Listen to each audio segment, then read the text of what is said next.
Salut les amis, c'est Paolo. Bienvenue sur FastProg.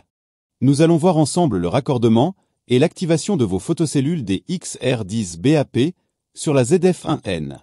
Il vous est possible de télécharger les notices grâce au QR code actuellement en vidéo ou au lien en description. Et si vous ne voulez pas vous embêter avec le mode d'emploi, suivez-moi. Si actuellement, la LED de signalisation de la carte ZF1N clignote et que vous effectuez la mise en service de l'automatisme, je vous conseille plutôt de regarder la vidéo de mise en service en cliquant sur le lien actuellement en haut à droite. Si vous avez déjà vu cette vidéo, que votre automatisme fonctionne et que vous souhaitez raccorder vos photocellules, c'est parti. Pensez toujours à mettre hors tension votre automatisme avant toute intervention sur la carte de commande. Voici représenté en haut le bornier de la carte ZF1N. Plus bas à gauche, la cellule réceptrice RX et à droite, la cellule émettrice TX. Vous n'êtes bien évidemment pas obligé d'effectuer votre câblage dans l'ordre présenté maintenant. La borne 10 de la ZF1N doit être raccordée à la borne 10 de la photocellule filaire. La borne 11 doit être raccordée à la borne 11. Ensuite, le 2 de la ZF1N sera raccordé à une des bornes out de la RX. Puis, l'autre borne out de la RX sera raccordée à la borne C1. Et voilà, le câblage est terminé. Logiquement, si tout va bien, la LED de signalisation sur la ZF1N devrait s'éteindre.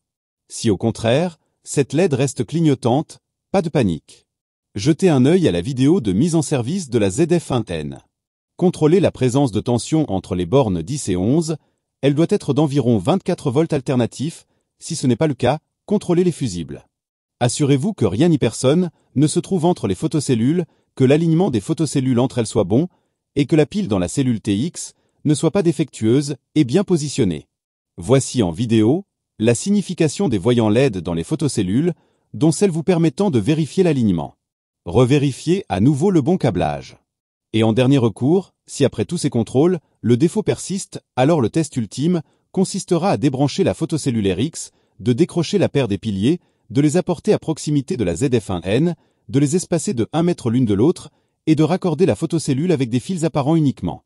Cette technique vous permettra de déterminer si vos photocellules sont défaillantes ou pas. Avec tout ça, ça devrait le faire.